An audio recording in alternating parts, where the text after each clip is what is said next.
You have started with your daily revision and you are going through the today's contents. So just in a minute, let's talk to each other and then you continue in your own manner. So if you open D4 data, I have given day-wise instructions already. So let me ask you step by step. Can everyone successfully import any existing dynamic web project in your workspace? No issues? Nobody's finding any problem? Okay, so that's great. In case you have any problems, you just have to fix. Sometimes JDK version could be different. Tomcat anyway, you are using the same, so you will not have issues. So again, I don't know, you might have started your revision, I'm sure, because I joined late. But I'll just tell you in which format I want that revision. Otherwise, even after spending 2 hours, you might be still confused over a few things. So just being the second day in Enterprise Java, I mean actual web programming in Java, I'll just give you some guidelines regarding the device crisp revision. And then of course, I will leave you, I mean, rest of the time, I'll leave it to you. So depending on what you want to do. So when you say you want to revise a device work, I'm taking this thing. I'm making an assumption that everyone has imported the project. Or if you are working parallelly with me in the morning half, you might have your own project to revise. Either way, I'm okay. So can I start with the hints on or tips on how to do a quick revision? So that everyone will be on the same page, and then anyway rest of the time you have to do a lot of time for the other things. Okay, so as I have mentioned, close everything. You don't even have to start the server. This is going to be just a trace of all the things right from the first page to the last page, including all the layers. So you imagine that client has sent you the first request. So as always, I do this exercise with all the beginners batch. So here, let me say this. Of course, you know this. I'll share all these updated instructions with you. So what we are going to do is, we are going to identify the incoming request. Another easy way is, you can always look into that network tab, network traffic inspect, and you can understand. But here I'm just mentioning it for you. So when I say request, I mean URL requests. Okay. So anyone wants to tell me what will be the first request? Okay, I'll give you some assumptions. The name of the web application is day1 4.2. Anyone wants to tell me what will be the first request sent from the client? Okay, I want URL. So I'll make it easy for you. You don't have to tell me the URL. It could be any host. It could be any port. So you start telling me from the URI. Anyone wants to tell me? Yes, ending with, yeah. So slash login also would not be there. Only the welcome, only the website address. So slash day 4.2. Okay. So here, so if suppose this is the incoming request, who will intercept this request? Who will take this request? Web container. Web container finds no HTML, no .jsp, no CSS, nothing. So it will see. So it knows that it has to be to the welcome page. So from which file it will know the welcome page? Which is the file it will use to know the welcome page? Web.xml. So from web.xml, which has been already read earlier, it will find out the welcome page. So can you tell me what will be added in the response? So if this is the request, what will web container send in the response? Everyone knows the answer. Which file will be sent back? Which HTML contents will be sent back as a response? Index page content. Okay. So here, response status code will be SC200. Standard headers, content type, content length, and this one. So this is what I mean by tracing or by revising everything. Is the first request response clear to 100% of you? No issues? Okay. So now I can start opening. So here, now the contents of index page have been sent to the client. So in the same manner, now open this thing, src main web app, index page. And like I have given clear-cut instructions, first in 2 minutes, you can just understand the life cycle details, lazy loading versus eager loading. So how? So this page is going to be downloaded to the client, and you tell me, like, suppose client clicks on this link. What will be the next request sent from the client? Are you understanding my questions? So if client clicks on it, yes, ending in /test1. So I'll mention, I'm just maintaining today. Every day you don't require so much help. If client clicks on lazy loading link, the request which will be sent, the initial part will be the same, and it will be added with test1. So, container has a map. It will check, is there any request? Is there any entry with the key /test1? So what is going to be the answer? In the request mapping map, will there be any entry with /test1? Yes or no? Answer is yes. We have written a servlet for that. So which is the servlet you are going to open for its servicing?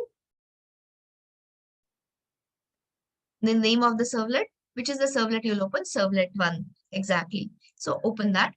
Open pages, servlet 1. And how do you know whether you are right or wrong? This has to be matching. So everyone understands how the control comes here. Fully clear so far? This is the kind of pressing which is really helpful in understanding everything about web application. Now, look at these 2 lines and tell me, lazy loading, lazy startup, lazy loading, or eager loading? Lazy means what? Has the if it is the first request, is the servlet 1 instance created so far or not yet created? Not yet created. So now your container will start the life cycle. So what is the proof of concept? Then it will print in init of which class name? Fully qualified class name, which is whatever, pages.servlet1. Followed that by this thing, service, public service calling, protected service calling, do get. So this will be sent, and this is what the response will be sent. Understood the first link completely? Are you getting this? Okay, so here, if you mention, so here, this will be sent, this request will be sent to, or it will be taken by servlet 1. And in the response, what it will send is, response will be sent. So if you want to highlight, you can always highlight. So that after 10 days also, it should not, you should not have any confusion. So here, servlet 1, I'll say here, starts the life cycle in a lazy manner, because load on startup is, what is the default value of load on startup? If you don't mention 1, the value of it is -1, and that is an indication for the container not to be hyper, not to be eager. And the response will consist of this. Okay, so this was your second one. Now the third one.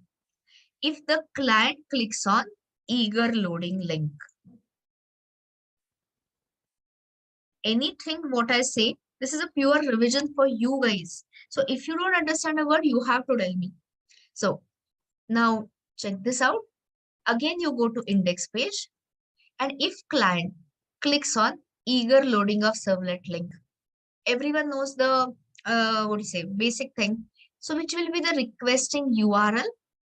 The requesting URL will be ending with /test1 or /test2. It is /test2. This will be taken by servlet 2 because we have a matching URL pattern. Now open servlet 2 and tell me lazy or eager. Open servlet2.java. But you will see that there is nothing here. So if you are not supplying deployment instructions here, where there must be, which is the file you will open to find the deployment descriptions? Of course, web.xml. So open web.inf, web.xml. Look at the servlet deployment tag and tell me eager or lazy. eager. Which line number tells you that it is going to load it eagerly? Line number, please. Line number 13. So just take the cursor. This is a revision time. So whatever time you want to spend is all yours. So if you take the cursor on load on startup, it tells you so nicely, indicates that servlet should be loaded as in instantiated and have its init method called on the startup of the web application, which is what? Deployment time. So this is where you are telling the container. So when the request is made, tell me, this is, will it start the life cycle of the servlet or has it been already started? It's already started. So this is the web container has already started the life cycle. So when I say started the life cycle, what all it has done, has it already loaded the servlet class in the server side method area? Yes. Has it created a singleton instance of the servlet using the constructor? Yes. And is init method also called? All yes. Okay. So here class loading, I'll say this properly, class loading followed by, instantiation, default constructor followed by init. All these steps done. So I have a question. Will you use this eager load on startup factor non-zero or non-negative number, typically non-zero positive number for all the servlets or only in special cases? Let me rephrase the question. Will you do it for every servlet or only for specific ones? Answer is only special cases. Which ones? Yes. So if your init method is long, time consuming, and if you don't start the life cycle eagerly, yes, database connection or any, Spring framework, any time consuming jobs if you are doing, definitely start it in an eager manner. Otherwise, who will suffer? Will all the requests suffer or will the first request suffer? First client's first request will suffer. Are you getting it? After that, anyway, all the requests will run directly to get and all that. So to avoid that, we did this, has already started the life cycle. So which is the only thing it will call? It will directly call, everyone knows this, public service. Whose public service method it will call? The HTTP servlets, your super classes. What are the two arguments? Servlet request, servlet response, or HTTP servlet request, servlet response? Only servlet request, servlet response. This calls its protected service method. As I'm saying this all the time, so you don't have to open too many books. You can automatically remember. And here you have HTTP request, HTTP response as the arguments, and then it will check it is a get method which will further call do get. So this is what will complete and whatever it responds. So the response will be same. I mean, the response I have not changed. We'll just copy this. So this response will be sent back to the client. Getting a feel of how to, yes, throws SQL exception is already there. Getting a feel of how you're supposed to revise, what I expect from you when I say revise this and all that. You have to literally trace it, request response wise. So are we clear with first two links? Is everyone clear with the first two links? Any more discussion, any more help is required? Yes, Shubham, you have a question. Please ask. Ma'am म्हणजे every time करायचं का ते load on startup मग प्रत्येक servlet साठी आपण आत्ताच तर म्हटलं आपण ज्या सर्व्हलेट मध्ये तुझी इनिट मेथड ओव्हरराइडच केली नाहीये किंवा any servlet which has init method very fast, hardly any code is there. Why would you do load on startup? Let container start the servlet life cycle after the first request. I mentioned it. Use case, read the sequence. Use case only for time consuming initializations. Okay. Got this? Yeah. So now continue to the real thing. This is where we started actually content management system. So now if user clicks on user login, what will be sent there? So this is not submitted to any servlet. So the response will consist of login form. let us mention. So I'll say this.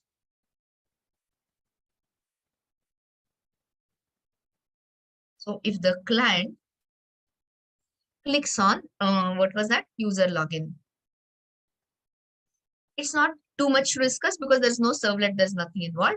The response will consist of, as a response, login form is sent to the client. Everyone with me? So imagine that login form is sent to the client and the next request will be, okay, so let me open, not me, you will open parallelly. So here, open login form and tell me when client, okay, let me say this. What is the type of the navigation from login.html to login.servlet? Is it a client pull or is it a server pull? CP or SP? Of course, it is client pull. Everyone knows that. Because if the client does not click on this button, there won't be any navigation. It is nothing which is happening automatically. So 100% client pull. And I've just called it as two scenarios. Client pull 1, where user has to take action. Client pull 2, redirect. Which one it is? CP1 or CP2? It is the first scenario. Everyone with me?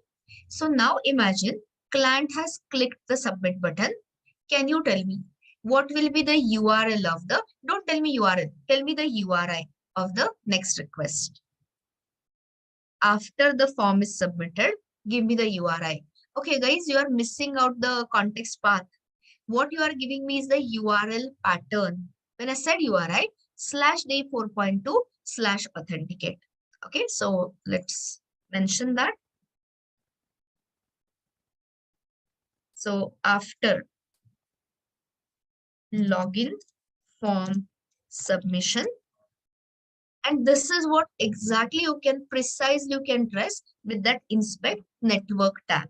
Okay, so after the this thing, the URL request sent will be this will be the same. The complete URL I'm mentioning. So for your understanding.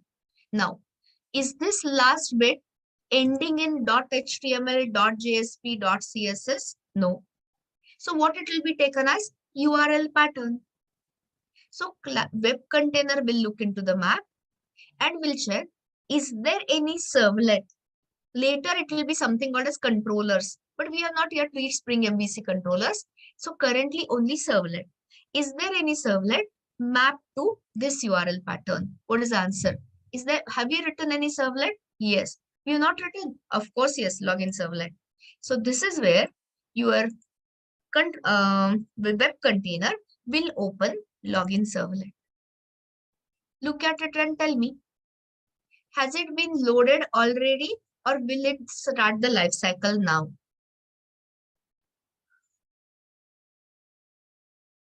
You know the answer. The life cycle has been already loaded. So what all steps have been done? Class loading, instantiation, and init. So let us look at the init method in a minute and then we'll proceed to request servicing. So spend half a minute looking at this init.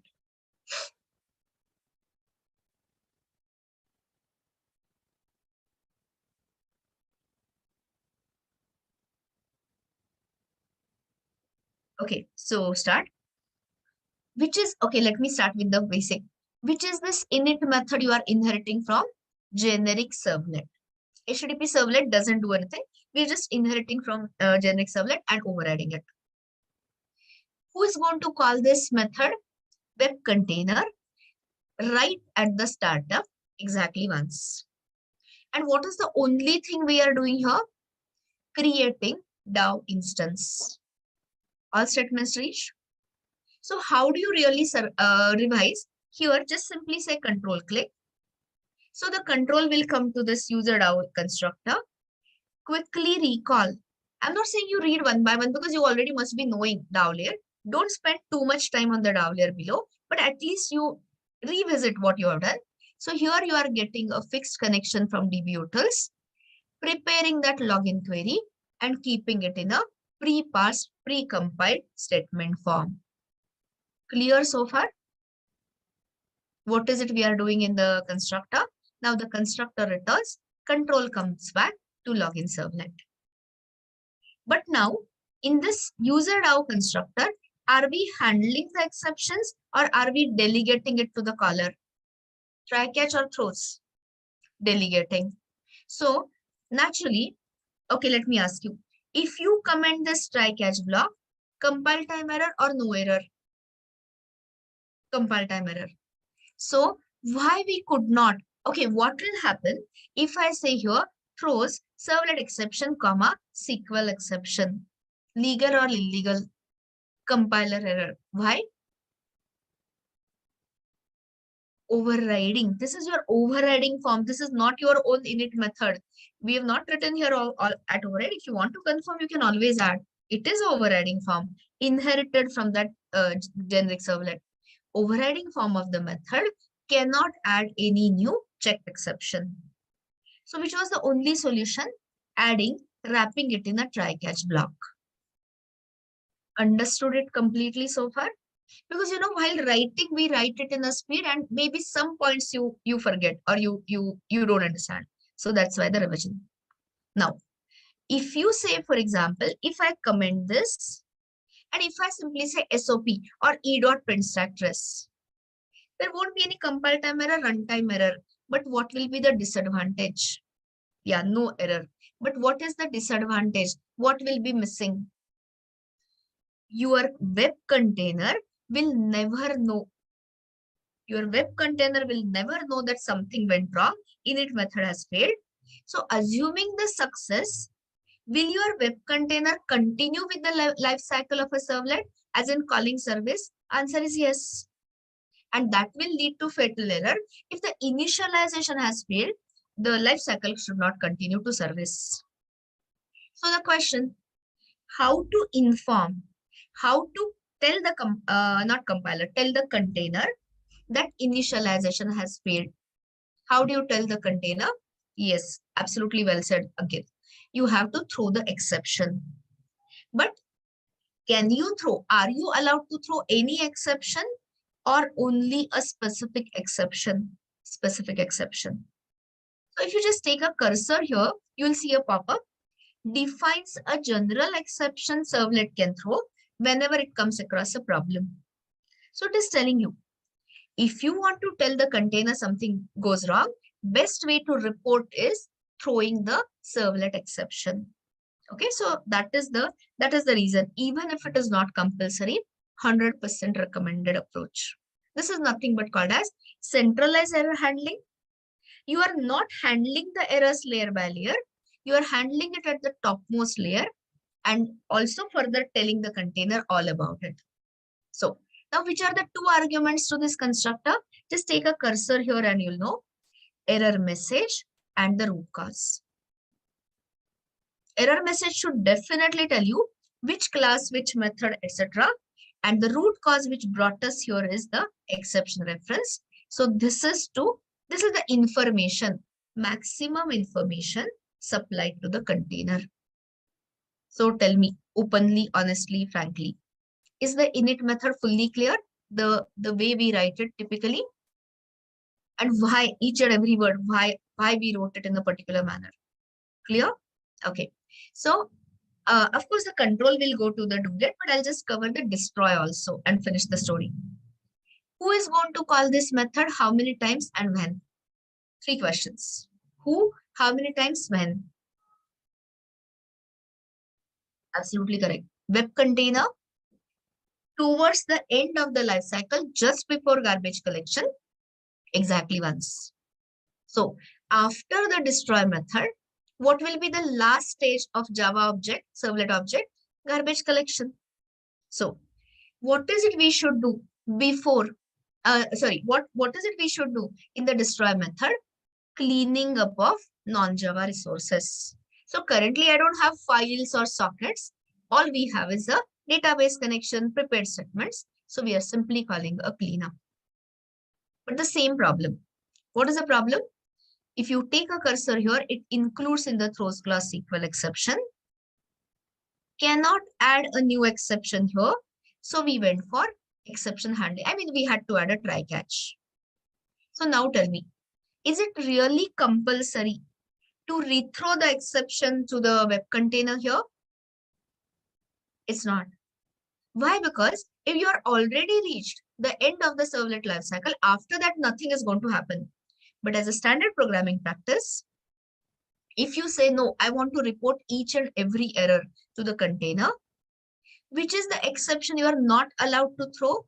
Any new checked ones. But can you throw an unchecked exception? Anytime. So what is runtime exception? Root of all unchecked exceptions, and this thing, what is it called? The constructor is the same, error message and the root cause. So tell me, under which conditions, which are the triggers under which your servlet container will call the destroy method? When will it call the destroy method? I know towards the end, yeah, server stop, absolutely correct. Any other triggers? There are two more triggers. If you reload the application, yes, undeployment, you uninstall, you say remove all. Or when you say this thing, reload the application, you make a change and you are reloading the application, 100% destroy method will be called.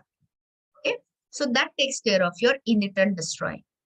Are we still good? Are we still crystal clear? Both the methods? No questions so far? Okay, now come to the real thing. So now the form is submitted. Let's remind, form was submitted. Init has been already called. So this public service calling protected service calling finally do post. So in the do star method, this is where we do the request processing, request servicing. So what are the two arguments? HTTP servlet request, HTTP servlet response. Who is going to create these objects? P or WC, programmer or container. Container creates it and gives it to you. And then the standard things are set the content type, which is not response header. You know, content type is the name of the header.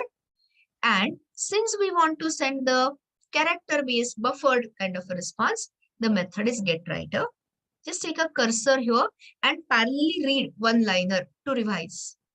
Returns a printWriter object that can send the character text to the client, which is what we want, text/HTML. Okay, now I'll highlight, you respond. What is happening in these two lines? Line number 64, 65.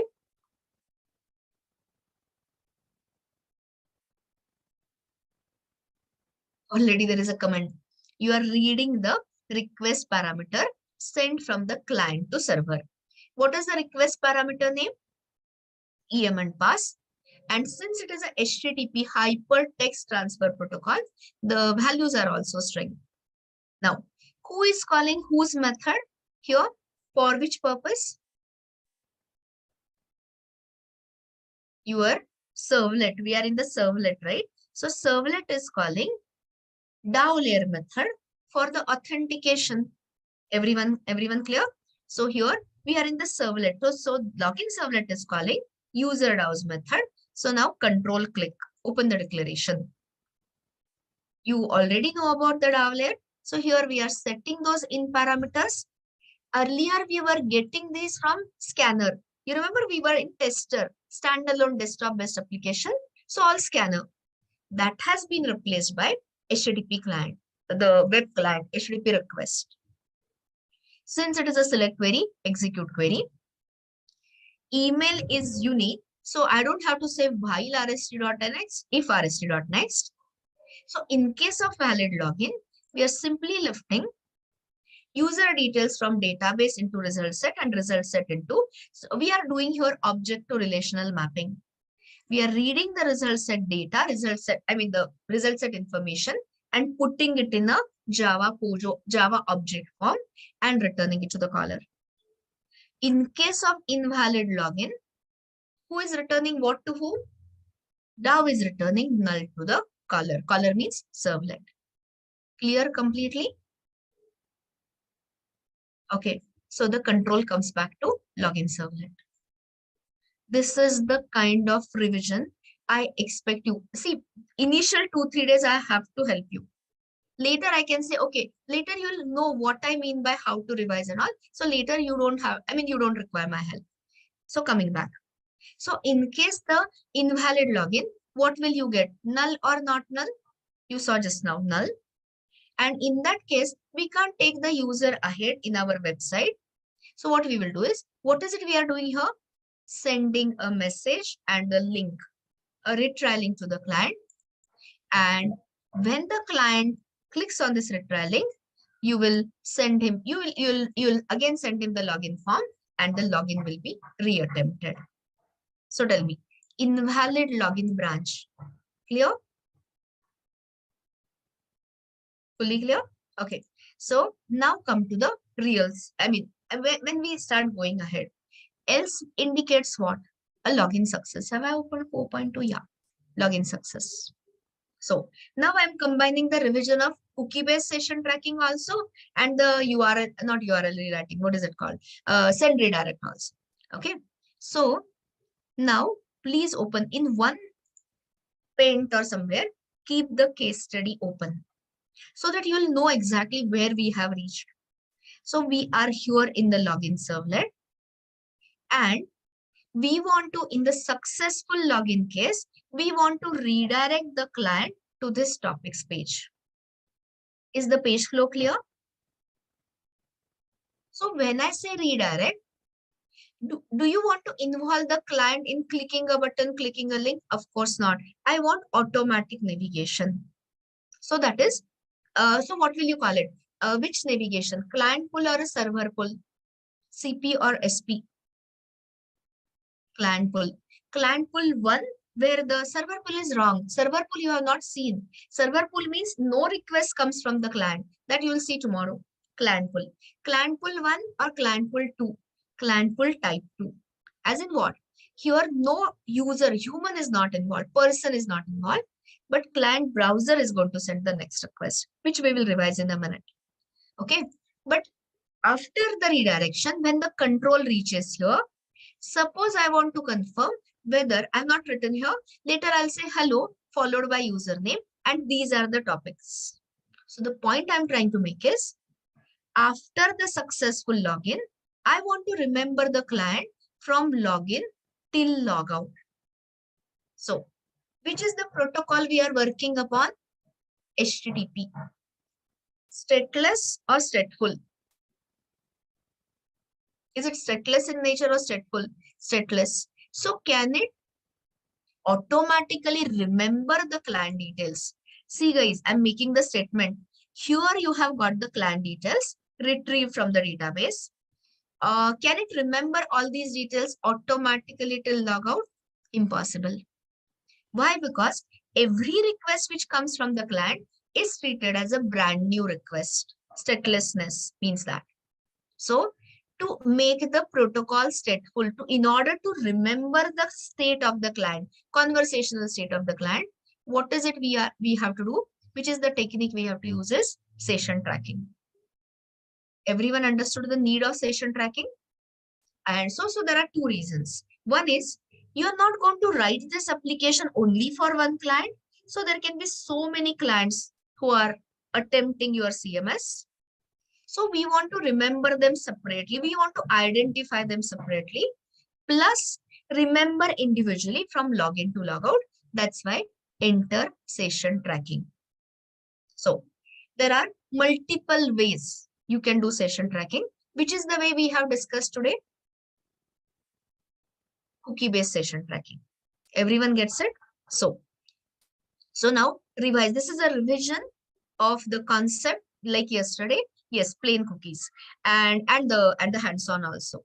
So coming back, what is the first thing? What is the first step in a cookie-based session tracking scenario? Tell me in steps. The first step, please. You have to create a cookie. So who's going to create a cookie? Client or a server? C or S? Server. Today we are in servlets. So I'm saying servlet will create a cookie. So now read parallelly step and the API. So the first step is create the cookie to store the validated user details. So which is the class which we are using here? Remember means you don't have to take extra effort. Just read it multiple times and you'll remember. We are into HTTP world. Name of the class is cookie and the cookie name and cookie value. So tell me, will you be able to store anything other than the text in cookies, such as Java objects, binary contents, streams and all? Absolutely not, because the cookie value is string. That is your first distinct disadvantage with the cookies. So I think this constructor should be pretty easy. You tell me, if you remove this toString, what will you get? Compiler error or no error? If you remove this toString, of course, compiler error. There's no constructor which has user object. So here we are creating the cookie with some name, any sensible name and the value. Got it so far? So now tell me, after this line number 76 is called, where is this cookie instance? On the server side, client side, both or neither? In the server side heap. It's an object, so created in the server side heap. But keeping the cookies on the server alone, sufficient or insufficient? Useful or useless? Of course, useless, insufficient. So immediately, what is the next step we do? You mean servlet. Currently, you are in the servlet programmer mode. So servlet has to send the cookie from server to client. So tell me, how are cookies exchanged? As the response body, as in the body content or in the headers? They are exchanged in headers. So what are we setting? Response header or request header currently? Response header. The whole thing you can check it with that network tab. Inspect network tab, right? So you are adding the cookie in the response header, which is the method of a HTTP servlet response, add cookie. And what it takes in is the cookie instance. So this is your response.addCookie C1. Suppose I have created 4 cookies. Just 4 is just a number. C1, C2, C3, C4. How many times I'll have to call this method add cookie? 1 or 4 times. If there are 4 cookies to be set, of course I'll have to call it 4 times.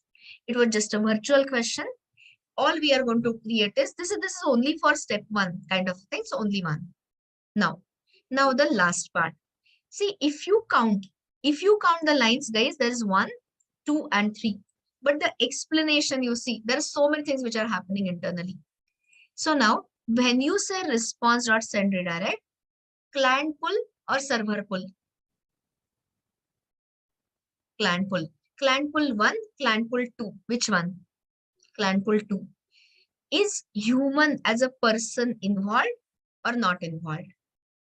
Not involved. But is client browser involved in the navigation? 100% yes. Okay.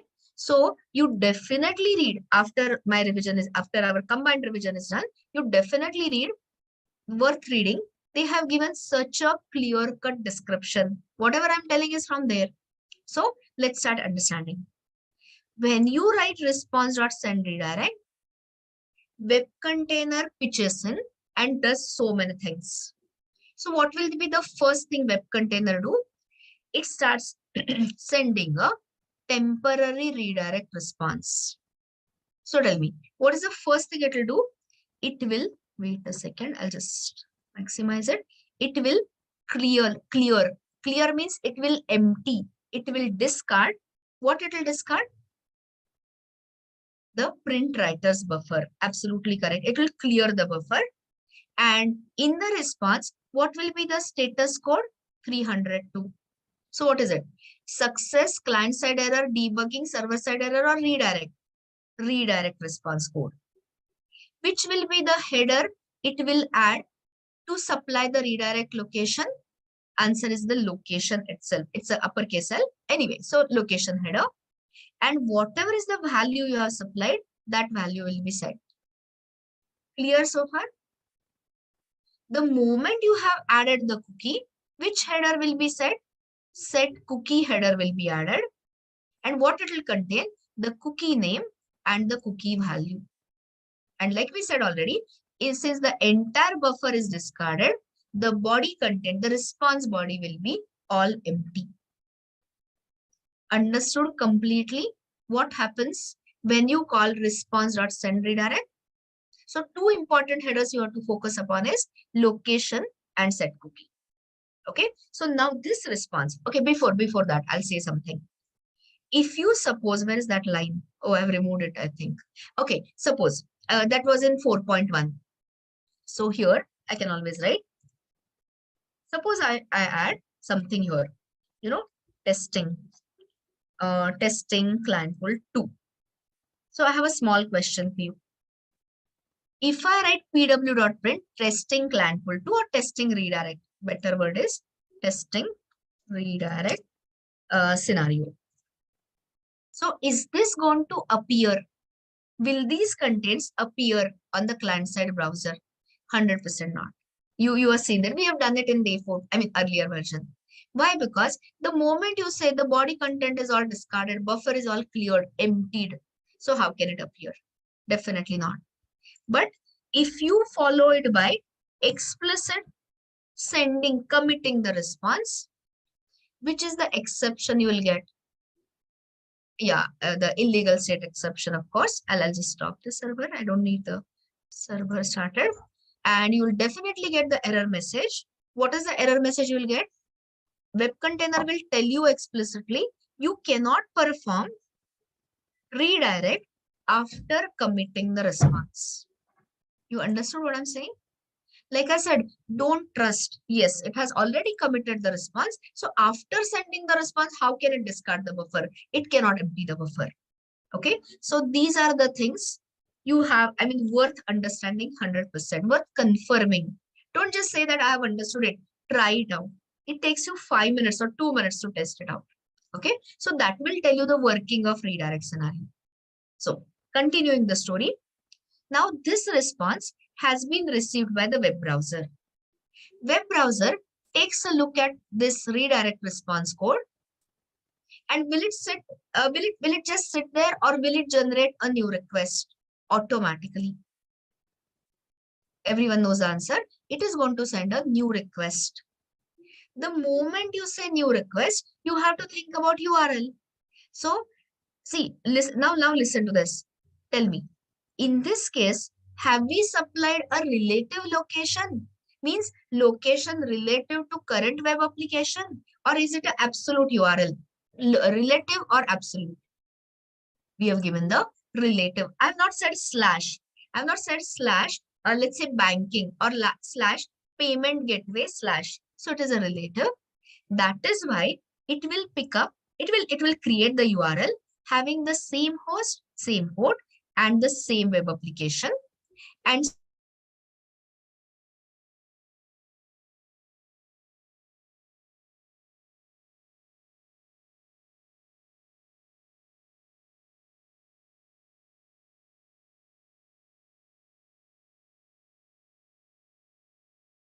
seen it in the first half.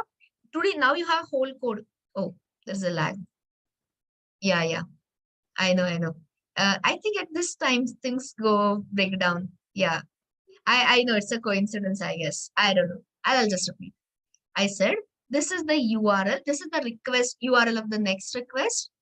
And the method it will use is definitely get, because it's a default method. And most importantly, here, oh, I forgot something. I forgot something in the discussion. Sorry. Rewind. Rewind means this response has been sent to the client browser. So client browser has noted the location, and the moment it sees the cookies, will client browser blindly store the cookies, or will it check for something first? It will check. What it will check? Privacy settings. Meaning what? Are cookies enabled or disabled, accepted or blocked? So let us say cookies are blocked. Then what in that case, what can happen? Will session tracking work? Will the cookies be saved anywhere? Answer is no. You got it?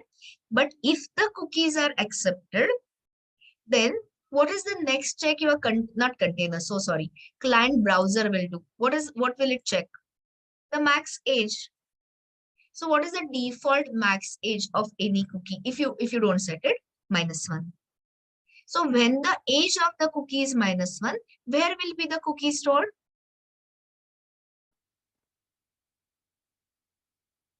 In the browser cache.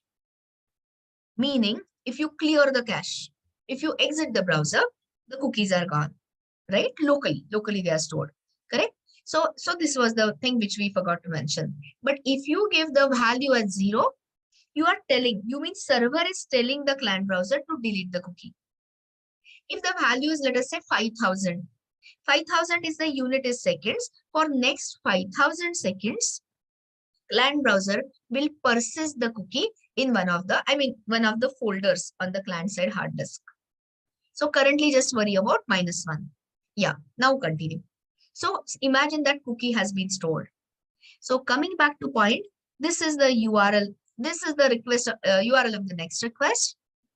This is the requesting method. And along with other request headers, additional header will be added.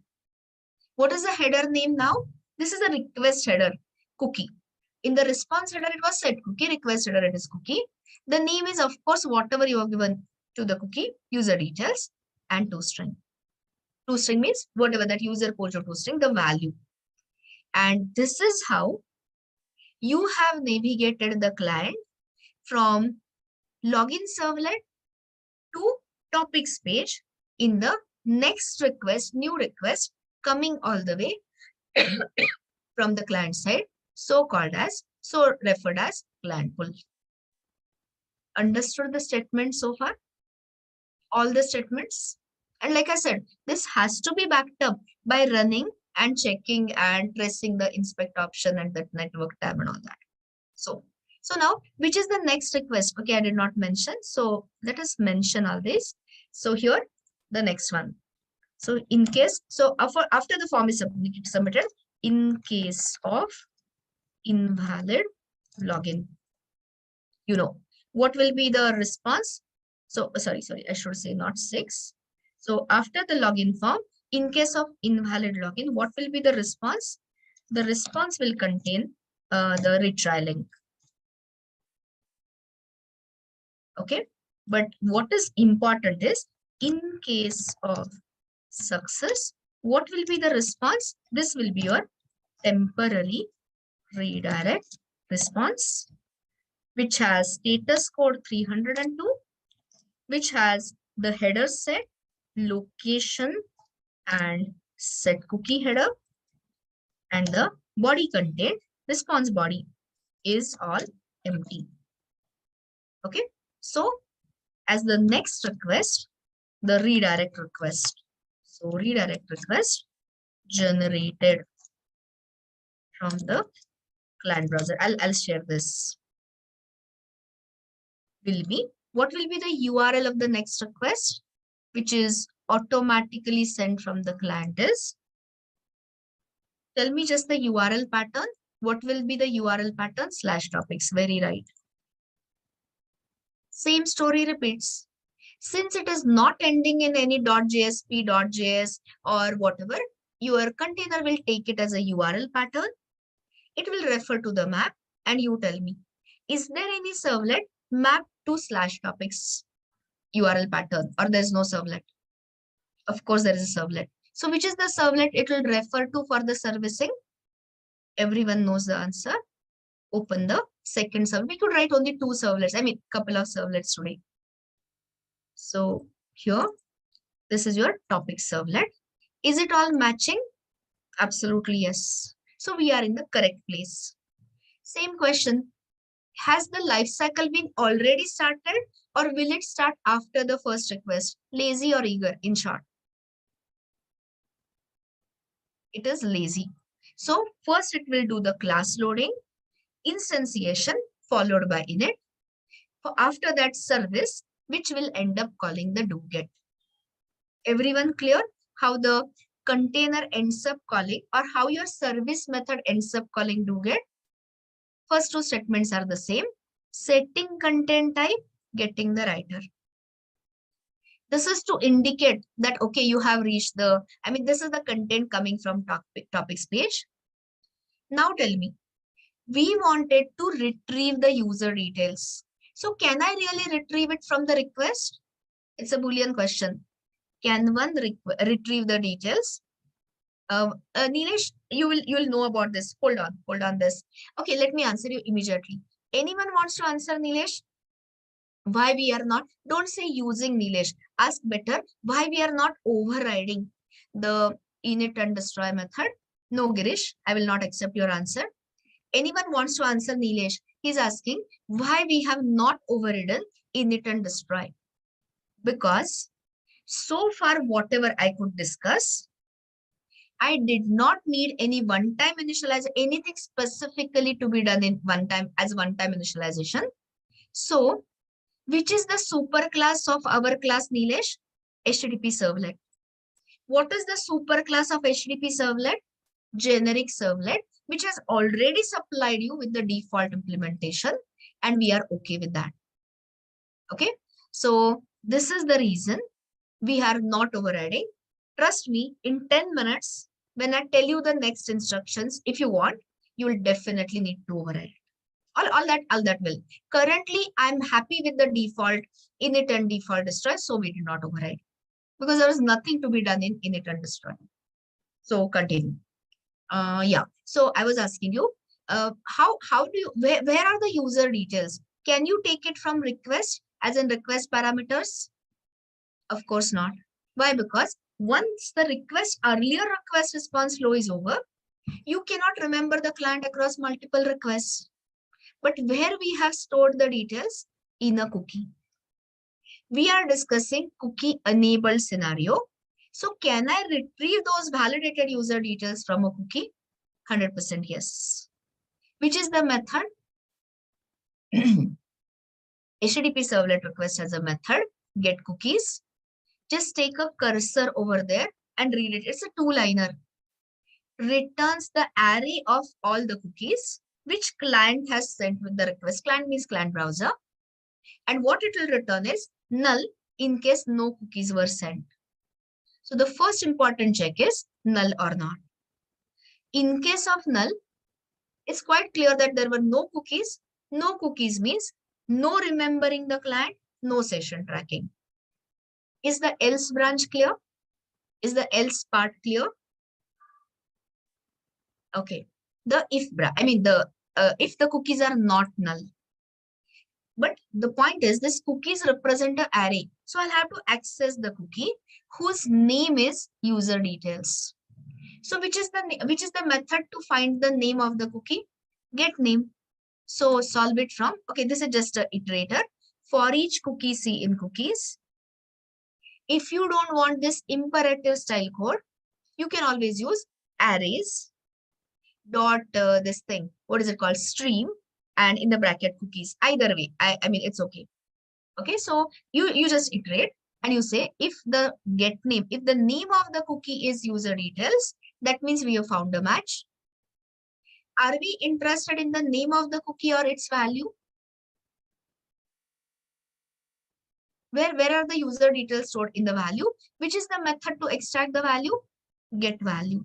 I'll just zoom out, zoom in. So here, so then I am just, if I have found the match, if I've got the cookie by the name user details, I'm extracting the value and giving the success message or whatever message that these are your user details from the cookie. So this is where we had stopped in the first half. So this was a, I hope, detailed revision. So you go through it and whatever I said or whatever you observed you did not understand, definitely ask me questions. Getting the feel of it? Yes, exactly. So the whole job of IDEA J2 is like this. You end up writing 1 or 2 liners and web container does so much for you. Yes. So are the things reaching you guys? Are you understanding? Okay, very good. If you're enjoying it, that is too good for me. Really, I mean, I really appreciate it. So now, so you have now so many options. One option is you do, I mean, still, if you want light revision and all, of course you can do it. at your own pace, at your own this, looking at the network tab, or I can discuss. Oh, you have a question, Shubham? Just give me a minute. Just give a second. Or I have a suggestion. I'll discuss the verbally the what do you say? How will you create this topics page? And you can definitely create it with the some inputs. So before I start, yes, Shubham, you are asking me a question. Tell me.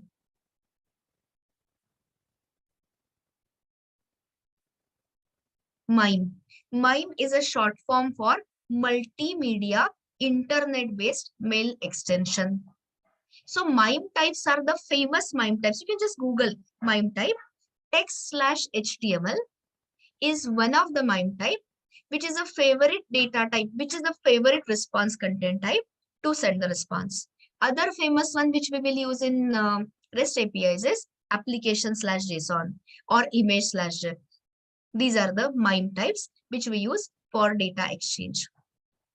Content types, basically. Anything else? So guys, please run this in the cookies enabled, cookies disabled mode with multiple users and test it.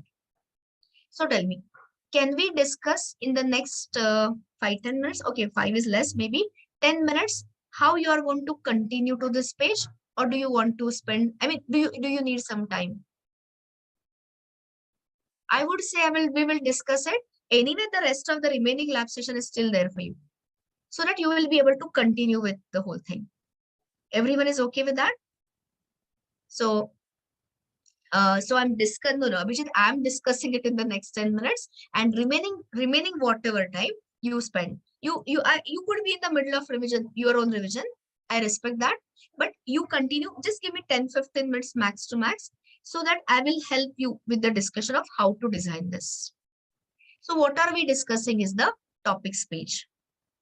You can continue developing the content management system there. So tell me, this is the topics page. So have we got any topics yet lifted from the data? Is this content ready or not yet ready?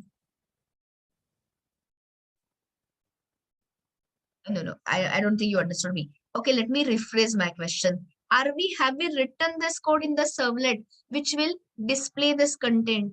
Of course not. Okay, so I'll talk in steps and release in the sense continue, allow you to continue on your own. So tell me, listen to the question. I'm asking you pointer questions. Does this topic servlet need any database access? It's a Boolean question, yes or no? Of course, yes. Everyone agrees. Why? Because is this a static content, or are these the contents you're going to lift all the way from the database? Of course, dynamic contents lifted from the database. Clear? Now, do you want to write a data access logic here in the servlet, or have we already have we already written it elsewhere? We've already written. So can you tell me? So see, we had user Pojo, user DAO, user DAO implementation. So for completing this page, which Pojo will you require? Topic Pojo. Which is the DAO layer you will require? topic DAO and its implementation. Everyone can manage it. Has everyone written it? I think I have given the interface, but I don't want to supply the ready-made code. You should do that. Okay, so where are we? Just a second. 4.2 DAO. Okay, Pojos. So Pojos, I think I have already added a topic Pojo. You must be having your own. Don't refer to mine. Use your own. And topic DAO. Get all topics. And oh, I don't have the implementation, but you can write that. Have you written? You have written, so you don't have to like worry. I mean, I'm not writing, you are writing. That's your lab work. So let me ask you clearly, everyone either has written or everyone can manage the topic DAO implementation? That is just more practice of JDBC. I had told you already. If you have written it, very good. Now tell me, so see, your topic Pojo is ready. Your DB utils was already ready and topic DAO is also ready. So now continue working in the servlet. So now, what do you say? Open the topic servlet and let me ask you. Once you say topic servlet needs the data access layer, DAO access layer, now think and tell me, will you need to override now, init and destroy, or still not needed? The moment I say it requires DAO layer, are you understanding? Somebody had asked me, I forgot the name, that Abhijit, I guess, why I had not overridden init and destroy? Because I was happy with the default implementation. But now, 100% you will need to override init and destroy. So tell me, I'm solving it verbally because you have to try something on your own. So what will you do? Obviously, you will override init method, parameterless, and the destroy method. So what will you add in the init method of topics page? It's kind of straightforward, I feel. Topic DAO instance, yes. So Prashant has given me something. So tell me, Prashant, will you create this DAO as a method local variable or will you declare it as an instance variable? Method local or instance variable? Of course, instance. Everyone knows that. And will you, so of course you'll get a unhandled checked exception. So try catch, you will put in it or throws. Try catch. Will you keep the catch as e.print stack trace or will you rethrow the exception to the web container? Rethrow the exception. Which is the exception you are allowed to throw? Servlet exception. So in short, throw new servlet exception and the error message and the root cause. Everyone clear? 100%? Okay, next. You will have to override the destroy method. What will you do from the destroy method? Opposite thing. Yeah, so tell me, what will you do? Whose cleanup method you will call? Which DAO layers cleanup method you will call? Topic DAOs. Okay. And again, the same thing. Try catch and you can rethrow it as a runtime exception. But you have a small problem here. So let me point out the problem. Open your, I mean, I don't have the topic DAO implemented. I have somewhere in the ready-made code, but I mean, I've not yet picked up. So open the user DAO implementation.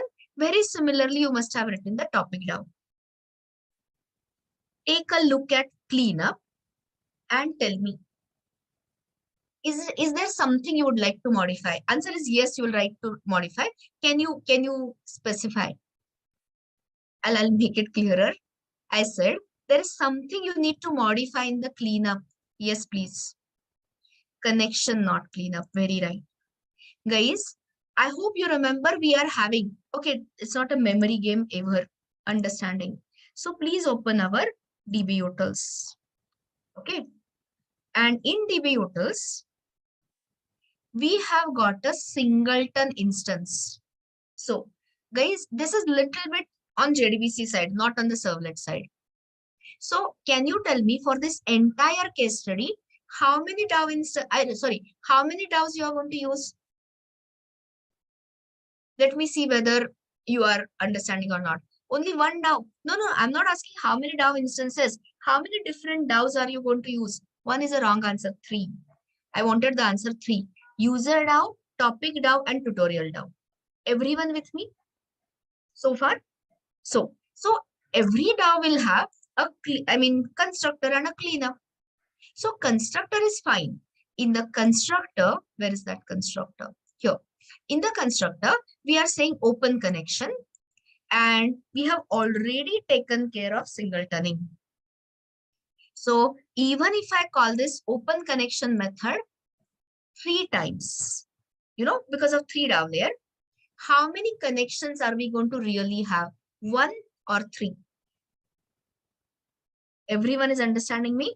So how can you close one single connection 3 times? Are you seeing the problem? You understood the problem? That is why, guys, I have already written a separate method, close connection. Are you understanding it? So what is the slight change you'll have to do in your DAO there? do not clean up, do not close the connection from here. In one of those destroy methods of your login servlet or anything, simply call which method you will call for closing the connection, that one common method. So in DBUtils, you just shift the code to close the connection and call it. Understood or lost? Understood the changes? Otherwise, you simply do it. You'll start getting some problems somewhere, maybe because you cannot close a connection which is already closed. But I'm not 100% sure whether you will get an exception or not. So then you will realize if you see the exception. Okay, so I hope you understood. So focus on one page at a time. Topics page, override. Override what? Init, destroy, do get is already overridden. And in init, create the DAO instance. In destroy, topic DAO.cleanup. Everyone can visualize the code so far? Init and destroy is clear? Okay. Now the next part. Next part is getting this content. So here you are into the topic servlet. Where is that? Topic servlet. Okay. So now tell me. You have already, this code you can continue, or anytime you want, you can start from scratch, no problem. So now in the user is present here. So in the if branch, you will continue here. Where is it? Yeah, here. So now I'll just help you with pointers. So I have retrieved the user details. I can find out all the user details. But my main job is getting the topic details. So anyone wants to tell me who has to call whose method now to get the topic details from the underlying database and all? Who has to call whose method? Servlet has to call the topic method. So here the servlet, which servlet? Topic servlet. Topic servlet should invoke, should invoke or invokes whose method? The topic DAO's method. Are you getting this? We have already nicely separated topic DAO's, which method? That get all topics. Understood the flow? It is like earlier I was calling validate user. Here you are going to call get all topics. Okay. What is so I don't have the implementation, but I can always explain from the this thing interface. What is it going to return to you? List of all the topics. So now you have got the list of all topics inside topics page. So this method returns you list of topics. All statements clear so far? Okay. But now, if I just say, listen to this. So this is the list. This is iterable. So either use dot for each or simply use for each as a loop. And if I just display the topics, that response will be sent back to the client. But will I get this radio buttons and the submit button and all that? Answer is no. So I would recommend do it in 2 steps. So first test only this much, whether you are getting that data lifted from the database DAO layer and all. So you will know that your DAO layer and servlet is integrated well. But then you will realize I want to give the radio buttons and everything. So tell me, again the same question, is this a static content or is this a dynamic content you want to generate? Everyone understands dynamic.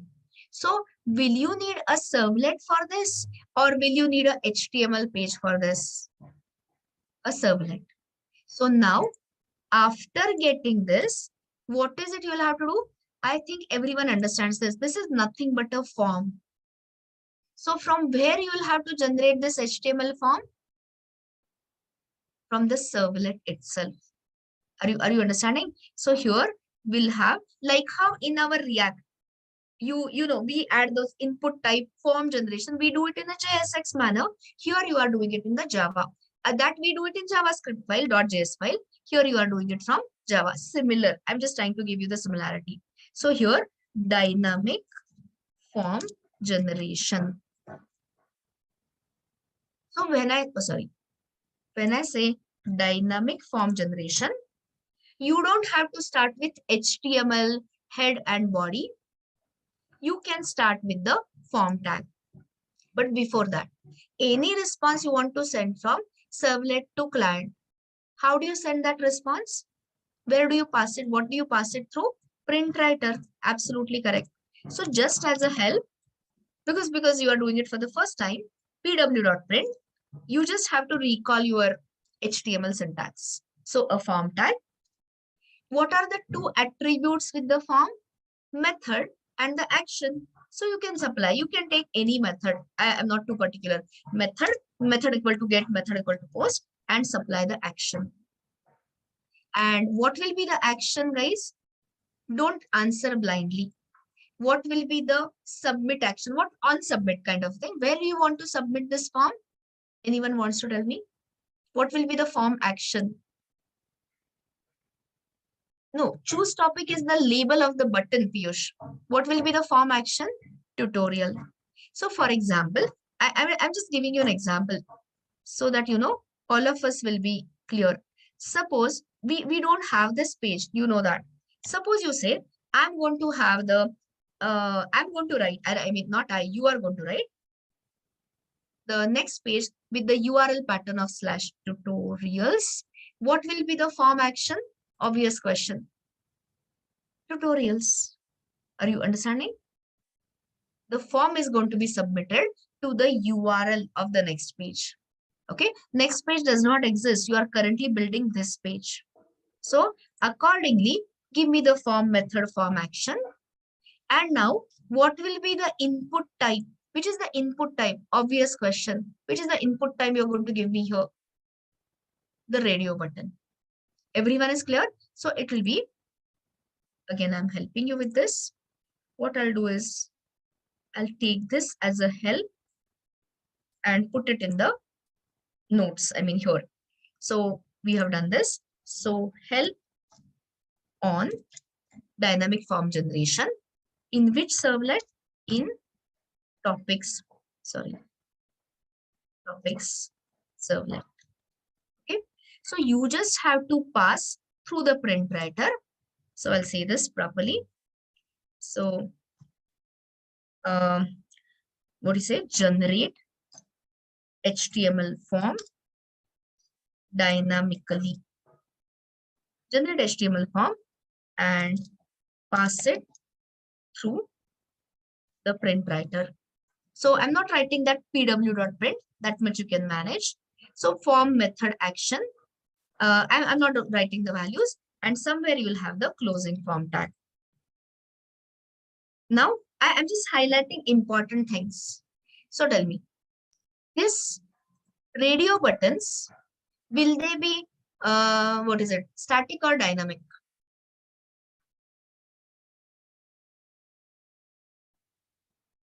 Of course, dynamic.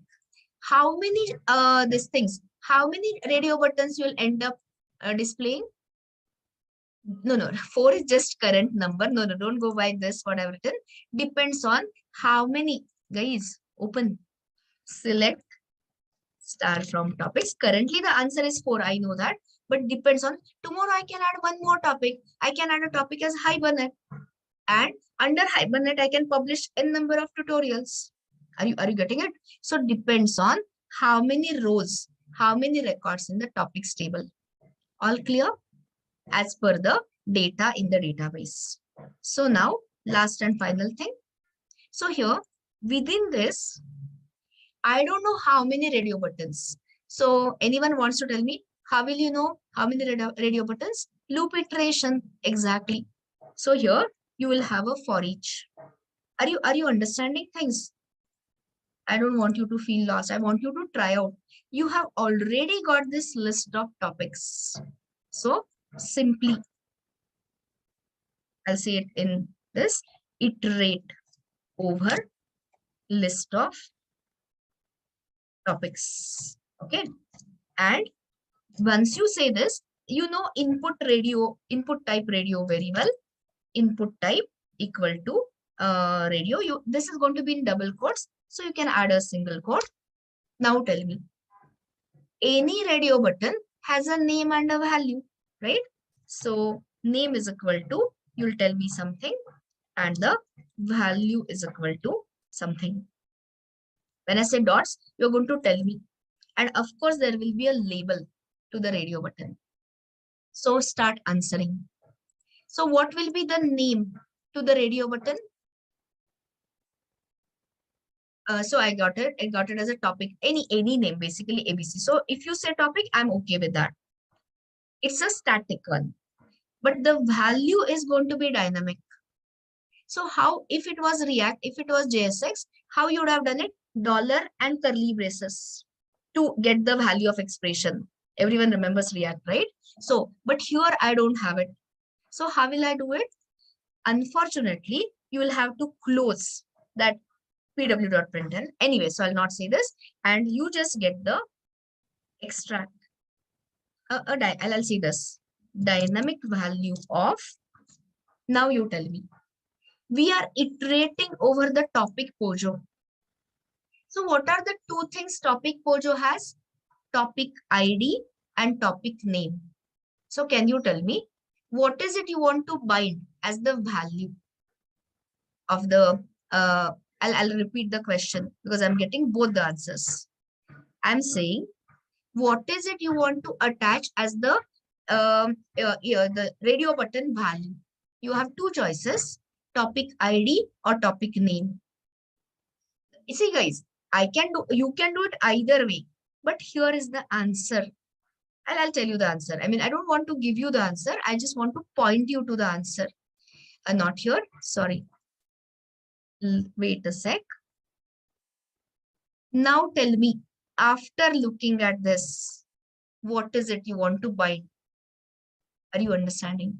Guys, you have to think. We have already taken a call. If we had said that, if we had written, you had written this things, what is it? The tutorial, this thing, using topic name, which involves subquery or join on two tables, then yes, you could have said topic name. I have made it easier for you. So we have already expecting a topic ID. So tell me again. Because if I give an answer, then it is like, I'm stopping your thinking. What will you bind? The value, I am so sorry, topic ID or topic name. Everyone understood my thinking? I mean, my suggestion? Because you have already written the down layer. Why spoil that? Okay, that way. So here, of course, it will be topic ID. And how will you get it? You have a, I'll talk in code. For each topic T in that topics, T.getID will give you that. Okay.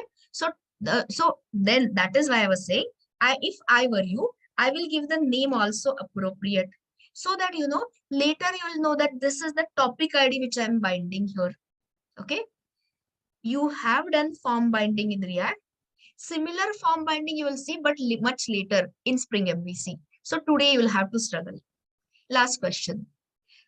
The radio button has a label. So this is that label which you have. So now tell me, it's an easy question. I hope it is an easy question. How will you give me the label? Topic ID or topic name? I want to see this, not DAO dot, T dot, topic dot get name. Okay, so here you will get the, give me the topic name. So this is the only critical thing. So spend a minute with on your own. This is your dynamic form generation, which involves pw.print, pass the entire form tag, form method action, iterate over the topic list, generate the radio buttons dynamically. Which part is dynamic? Name is not dynamic. Name is standard, topic ID, or you can say topic if you want. Value has to be the topic ID, and the label has to be which topic. Let's say Spring topic or Servlets topic or filters topic or security or whatever. Okay. And then in addition to this, give me a submit button. In short, input, type, submit. Okay. So, you know, value and all, and that value will be choose something, choose topic. So this is what will complete, This is what will complete your topic speech. I'm going to share all these instructions with you, of course, but can you visualize? Do you think you will be able to manage it? At least try it out. Okay, so now this is what I wanted to spend time with you on instructions. So give it a try. After you click the submit button, after you are this, of course, you'll get HTTP 404. So then you write that next one, which one? That form action, tutorials or something, and test whether the form is getting submitted and a correct topic ID, whether it is being sent to the next page. If and only if majority, or let's say everyone finishes this, then I'll discuss the next page after you tell me that, okay, we have managed this. Is the discussion clear? Have you got something? I mean, have you got some idea, little bit confidence that you can try? Okay, so I will send you this, the modified instructions right away, in case they help you, and start working on it. So I'll just say, make a copy. If it is your own project, of course, continue, or you can copy, you can make it as day 4 lab. This is your lab assignment, continuation of the case study, day 4 lab, and start working on it right away. One sec, I'll just, and then of course I'm all free. So you can tell me, I can look into your individual problems and help you. Before that, let us send you things.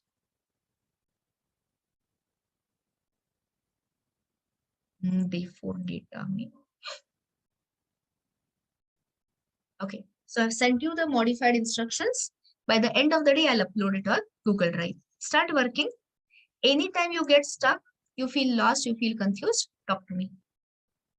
And one more suggestion, keep the cookies enabled. Currently, work with the cookies enabled one. Disabled part, URL rewriting, later we will try. Continue. Yes, Kunal, I'll repeat that point. So let me ask you, Kunal, let me close everything. How many DAOs you will have in this case study?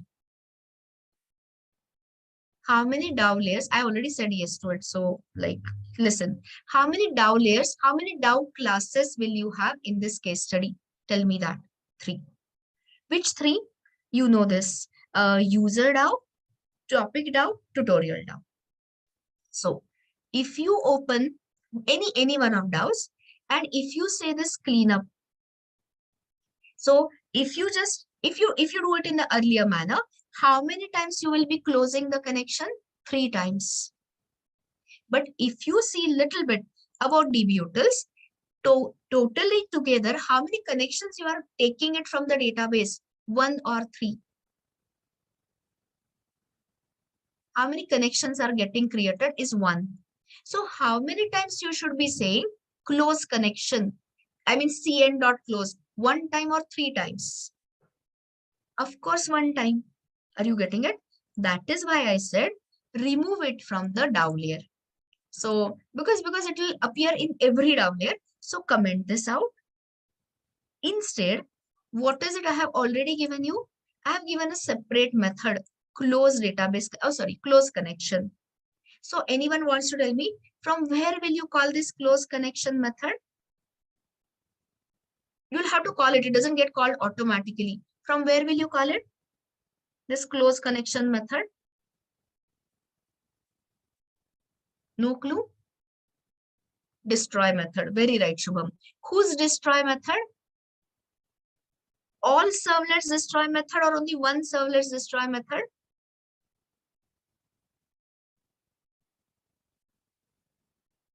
Login servlet. Okay, all.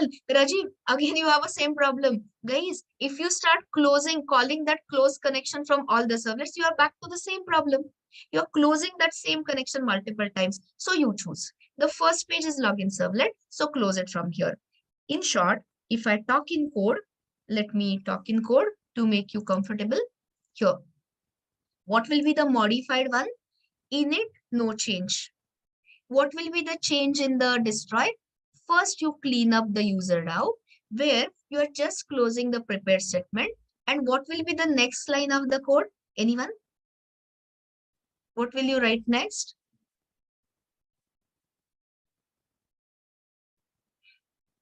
Yes, it's not connection.close connection. It is DBUtils. That method I've added in DBUtils, DBUtils.close connection. So the connection will get closed. That single connection, singleton connection instance will get closed exactly once. Clear now? Understood what I said about that? So you just have to maintain that open connection we have already written, but this connection we have not written that way. So I suggested that. Any more such doubts? Any more such questions, confusion? So if there are none, start working on it. Those whose Pojos and the DAO layer is not ready, first create topic DAO, topic Pojo, topic DAO implementation, and then continue to work on the topics page. I'm all here. Anytime you need help, talk to any of us. Start.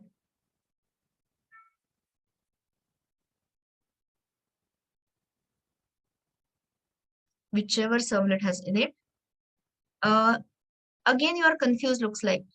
Which method? This method means which method, Aman? Be clear. Which method you want to call in the destroy method? Okay, let's be clear. I think you are still confused, Aman. Wait a second. Login servlet, you have overridden init and destroy. So tell me, in login servlet init, what will you call? User DAO instance. Story over. In the destroy method of login servlet, what will you call? Tell me, Aman. First, dbutils.close. I'm so sorry. First, DAO.cleanup and then close connection. Got me so far, Aman?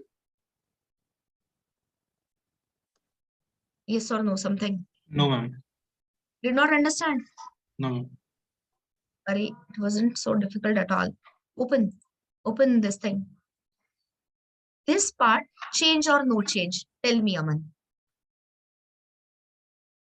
No change. No change. Change or no change.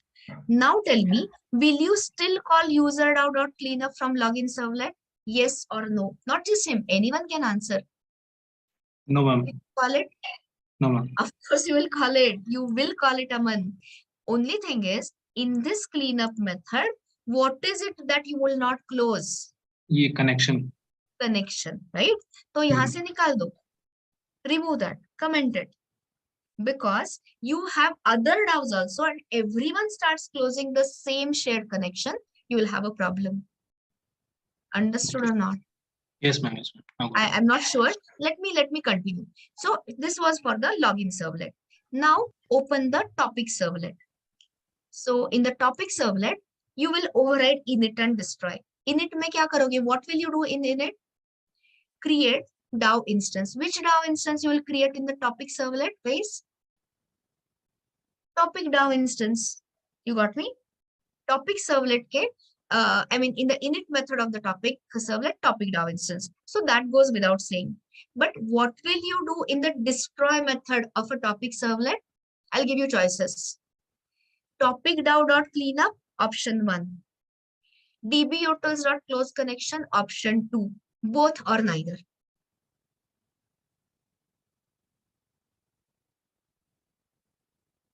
Did not understand the question? I said option 1 is a very right answer because login servlet is anyway going to close that connection. So just call somehow in any of the servlet, login servlet is the best choice. Just call that close connection exactly once and that will be end of your troubles. Try it out. If you get problems stuck and all, show me the code. I'll fix it. I mean, I'll help you. Okay? Aman, you got it? Little bit at least? Okay, continue guys.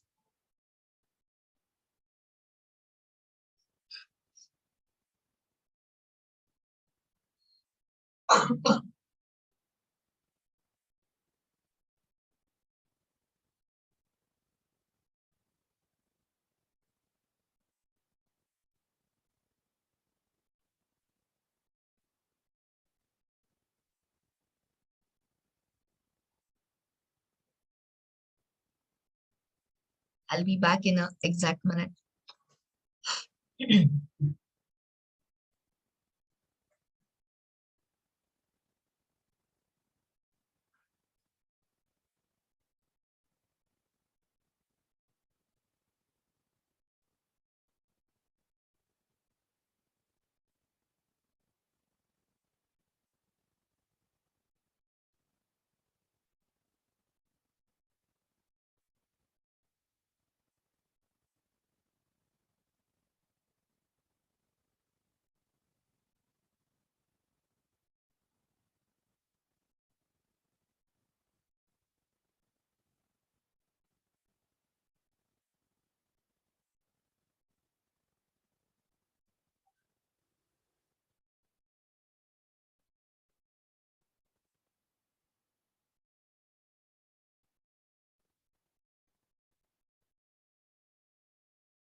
Yeah, I'm back. If you have any doubts, any questions, anything you want to share from your code, you can do that.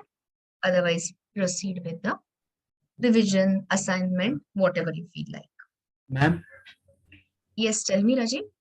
Ma'am हम लोग तो topic में भी हम लोग अपना जो है यूजर में भी टॉपिक में भी ट्यूटोरियल में भी तीनों में भी हम लोग ओपन कनेक्शन कर रहे हैं तो हाँ, तीनों बार क्लोज नहीं करना पड़ेगा मैम मतलब अरे ओपन कनेक्शन का कोड देखा आपने? Just look at the open connection code. So tell me, I think you're still stuck there. How many times your open connection method is going to be called? Rajiv, कितनी बार call होगी ये method? एक बार या 3 बार? How many times it is going to be called?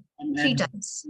But even if I call it 100 times, how many connection instances it is going to return? Same singleton connection or different connection? Ma'am single हाँ, तो फिर close कितनी बार करना पड़ेगा? एक बार या 3 बार? एक बार. Got it? That was the point.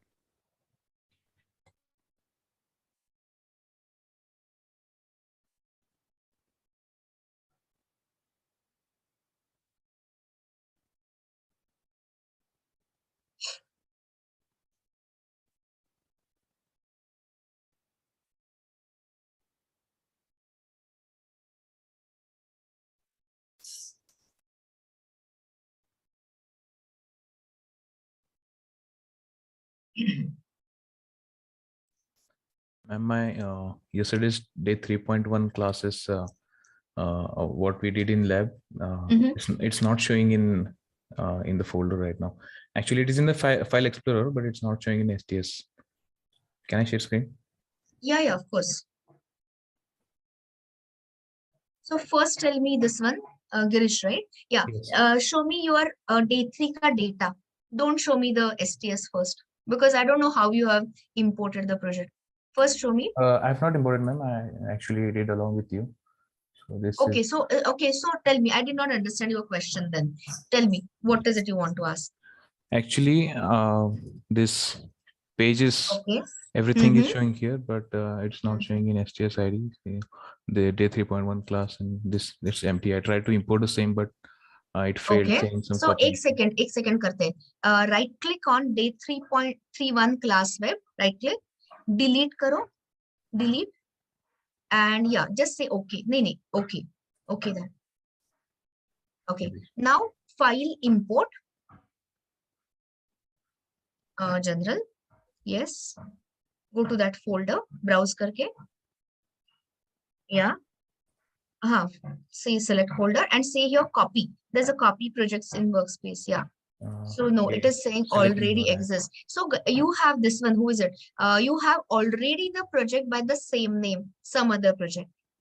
So you want it is that is why it is not allowing you. It is saying it is cannot be imported all of that. But Okay. So एक ही है project ma'am यहाँ पे. no, but in the workspace there is. Let me try this out. Just a second. I'll take the control here. Easier for me. So can you take me to this thing? STS. Just open that STS please. Yeah, wait a second. Some projects cannot be imported because they already exist in the workspace. Okay, so it's cancel here.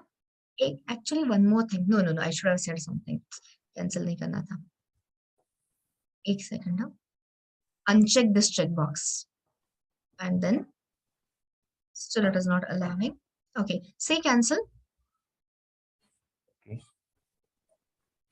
Okay, wait a second.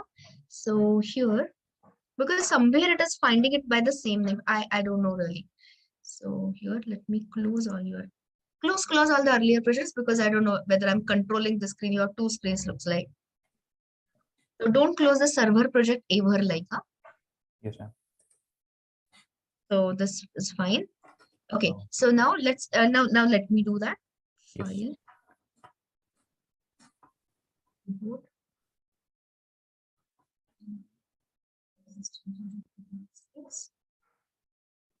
So now let me say browse and Java EE workspace. Okay, one more thing we could have done. Anyway, let's see. 3.1 karna tha na? Yes. So you don't have this anywhere. I don't see that. Select folder. Now it's selected here. So it is fine now. Delete this. I'm just checking if I say copy. Let's not copy because it is already there. Let's see whether it is working. Okay, so it allowed us to import at least. It must be having some name clash issues. And let's see SRC main Java pages. Yeah, again. Yes. So Okay. I think, in one of those projects which we closed, maybe there is a name clash. So anytime, Ganesh, you are creating a project, create it with a different name, distinct name, okay? Otherwise, you might land up into problems. Continue. Thank you, ma'am. Hello, ma'am. Yeah, tell me. Yes, Ma'am, Kritika? actually, my problem is with the user login. Okay. Whenever I'm logging in with the customer ID, email ID, and password, it's not. It's giving me the invalid user error. You show And- me, na? You show me. Yes. Share your screen so I can see that instead of guessing. Yes, ma'am. Yeah.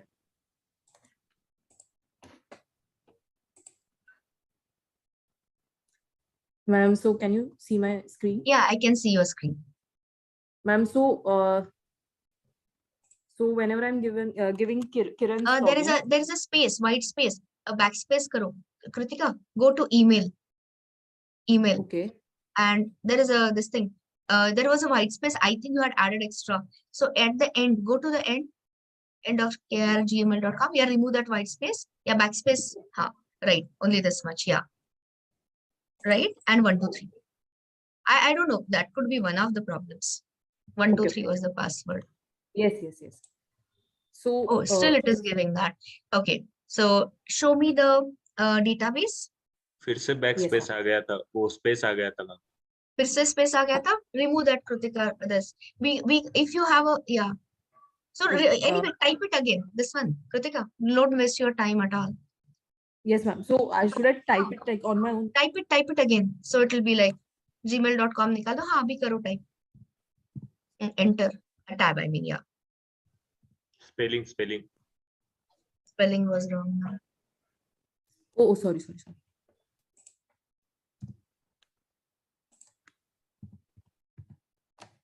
Kiran. Yeah. Yes. Yes. Yeah. So that was the only thing, the mismatch. Yes, ma'am. Continue. Yes, ma'am. Thank you. Welcome.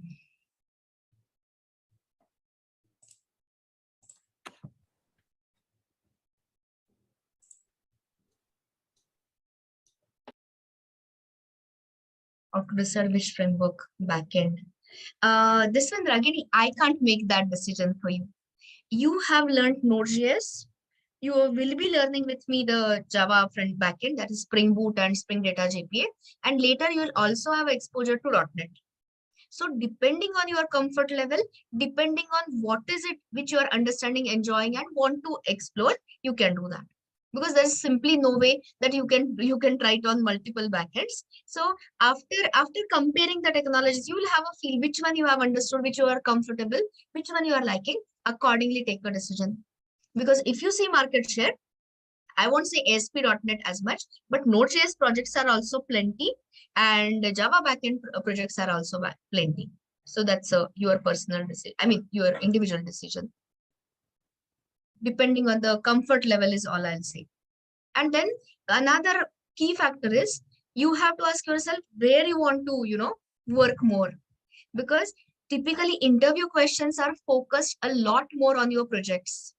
So if suppose you say, no, I want to pursue my career in ASP.NET, for example, then you have to choose the technology accordingly, likewise.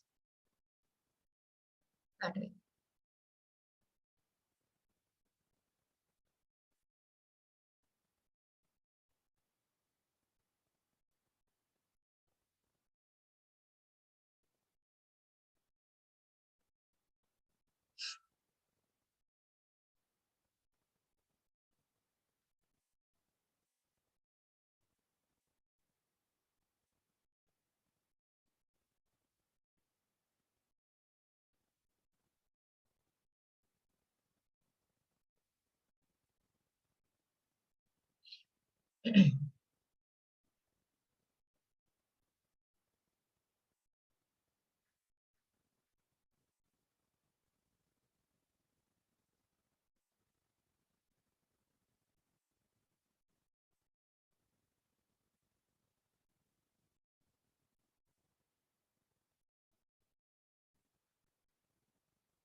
Yeah,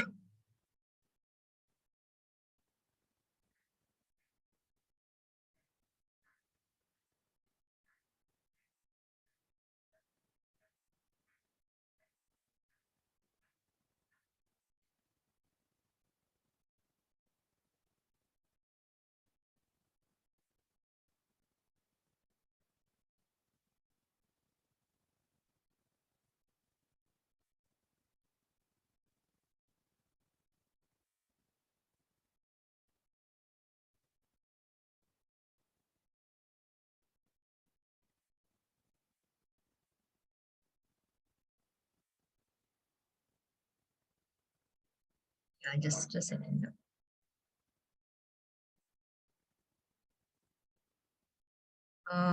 Updated instruction file. Yeah, of course, Swati. I'm just not uploading it on Google Drive in case we want to modify. I'm sending you once again. Updated instructions I've sent.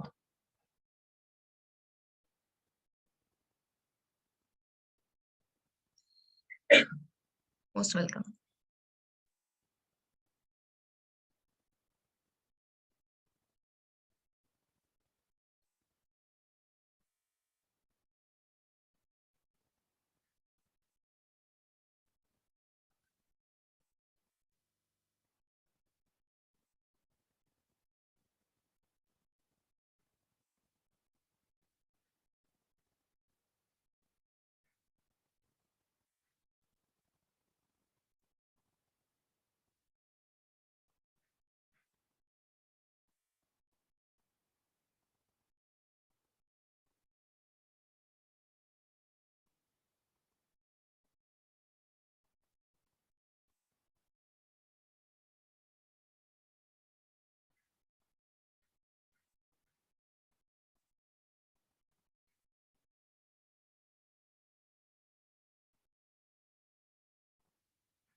Anyone even requires any help in, completing the DAO layer, anywhere you are stuck, ask any question, whatever, wherever you are stuck, I will definitely try to help.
Hello ma'am. या tell me. Ma'am एक doubt होता मला. हा बोल ना. Destroy method मध्ये मी सिस out लिहिलंय पण ते सर्व्हर वरती दिसत नाहीये, तर ते कधी दिसणार? When you stop the server, destroy मेथडचं ट्रिगर काय आहे, जेव्हा तू सर्व्हर शटडाऊन करतो, स्टॉप सर्व्हर बटन आहे ना, तिथे स्टॉप सर्व्हर केलास की ते Square वर- डिस्ट्रॉय मेथड कॉल होईल. स्क्वेअर का मॅम? हा एक सेकंड मी तुला सो फॉर एक्झाम्पल, आता तुझा सर्व्हर मी रन केला फॉर एक स्टार्ट करते इथे. So it is deployed the application. आता सर्व्हर टॅबवर जा आणि हा रेड स्क्वेअर आहे, ते दिसतंय माझं, हे stop the server. Yes okay, ma'am. Console मध्ये तुला दिसेल user DAO has been created. Okay, so when you stop the server, clicking on the server, इथे सर्व्हर टॅब वरती जाऊन क्लिक करायचं. डोंट यूज धिस वन, कारण तो प्रॉपरली हा. सर्व्हर शटडाऊन करत नाही. Yes yes. ठीक आहे, सर्व्हर टॅब वरती ओके जाऊन ma'am. You close it here आणि मग proper callbacks hooks call होतात आणि हिअर इन डिस्ट्रॉय आणि हे सगळं कॉल होईल. कळलं कोणाला? Okay okay okay. Yes ma'am. try. Yes ma'am. Thank you ma'am.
Anyone having any questions regarding DAO layer, POJOs, database, or servlets, feel free to ask.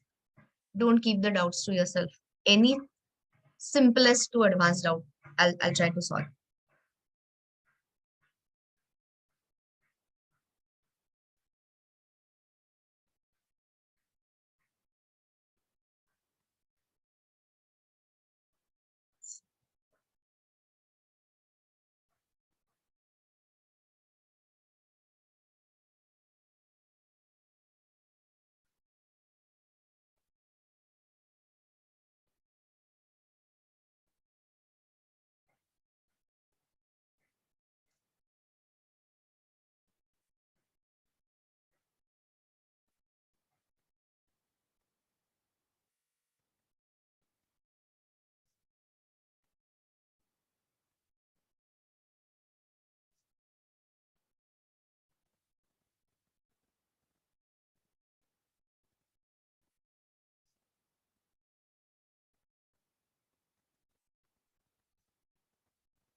I have uploaded on Google Drive the updated advanced Java lab instructions and this for your help.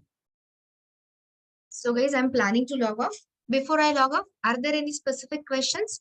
Anyone wants to share the screen or ask any question? Ma'am, can you repeat about the exception handling? This We will do that tomorrow, because just recently, just 1 hour ago, I said everything about exception handling in English. So sleep over it. When I say sleep over it, you know, go through the sequence. I've described there the centralized error handling. And tomorrow, anyway, in a quick revision manner, I'm going to take that. So that time, if you are still not clear, ask me question. I'll repeat that. Okay? Just give Okay. yourself some time, please. Is there, Ankit, I'm reading your question. How map-based structure is formed when servlets? No. Ankit, that is all the understanding which you get over experience. When I take you to this thing, Spring, there is a way. There are debug options to find out that internal map, request mapping map and all. But in servlet infrastructure, there is no, I mean, they don't give out that information.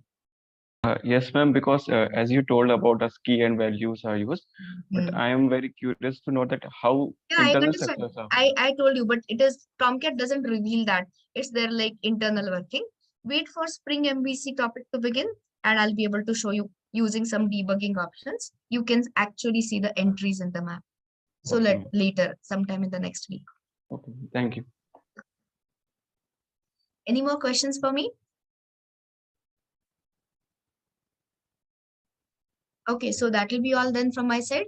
Do try, as usual, without taking the pressure of completing this topics page. Try to first understand everything. Today's 2 highlights, rather 3 highlights were servlet plus database integration, servlet JDBC integration, page navigation, client pull, and the third thing was session tracking based on cookies. So even if you revise whatever we have done together, tomorrow morning, after doing a quick revision, for example, somebody was asking, Nilesh was asking exception handling. So that part, I'm going to solve this. But that when I say I'm going to solve it, you don't wait for me to solve. If you have already solved, you will get a confidence, and then you can always match, or we can always discuss which way is better or argue with that. Okay, so I'm definitely not leaving anything only on you, but I want you to try today. So tomorrow you'll have a second revision, double revision, and understand it all. So that will be all, guys. No, Kunal, Swing and AWT are distinct topics, core Java topics. They are not there in your contents at all. Okay, no Swing, no AWT. It's all the faded technologies. These are deprecated. If you want to learn anytime GUI programming in Java, the trending topic is Java FX. Okay, so you can go for YouTube tutorial Java FX and there, but in your contents there is no GUI programming for core Java, so we never, yes, Java FX. It is for Java effects basically, but we call it as Java FX, and you do that. But currently focus on advanced Java training, web programming training. Okay, that will be all. See you tomorrow.